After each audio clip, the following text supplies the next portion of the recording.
first time I ever heard of Great Old Broads for Wilderness. I was looking through, I think, a Sunset magazine. I saw this picture of these older women profiled against a desert backdrop. And I thought, oh, that's what I want to do. That's who I want to be. Great Old Broads, that implies a certain type of woman.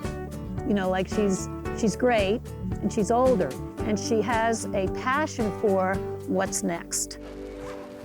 The reason why we say Old Broads is because it was back at the 25th anniversary of the Wilderness Act that Senator Orrin Hatch said that wilderness was of no value because it was not accessible to the elderly and the disabled. Our founding executive director, Susan Tichet, said, there's no way that he's going to speak for us, and we're a bunch of older women. We're out here hiking, we're out here enjoying, and whether we can get out there or not at some point in the future, we still want to know that wilderness exists and that wild places are here for all of us at any age.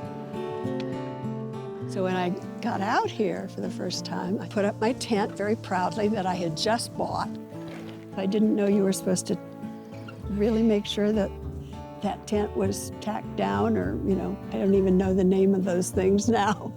Anyway. Stakes, thank you. So we do our work and we come back, my tent is gone. It's been a wind. So it was a real big learning curve. But I fell in love with Broads on that trip because I thought if they can put up with this woman from the Midwest who has no clue what she's doing, I love this group.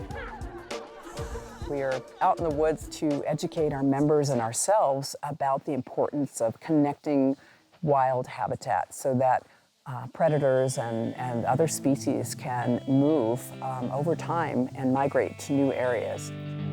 We're in Colorado's wildest corner, so this is a perfect area for the potential for reintroduction of large carnivores like wolves.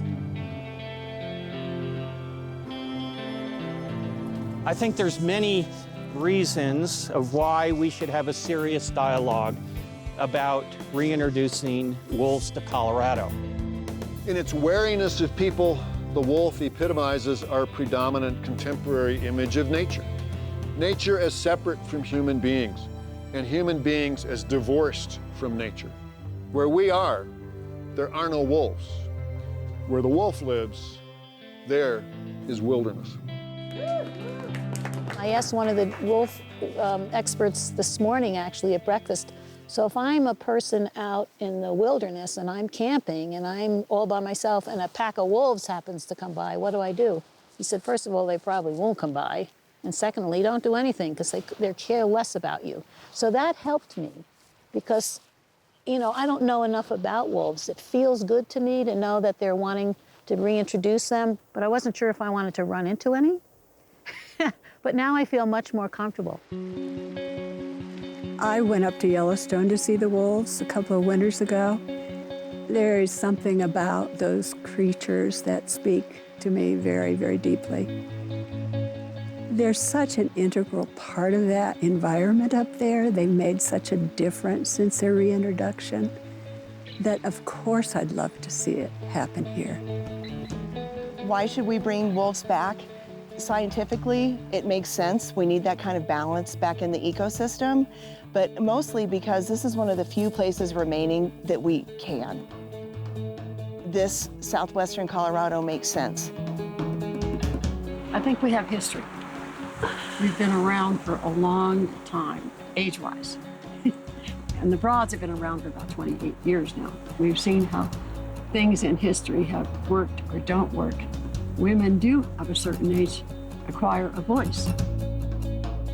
And I like the changing culture of what we see as older women.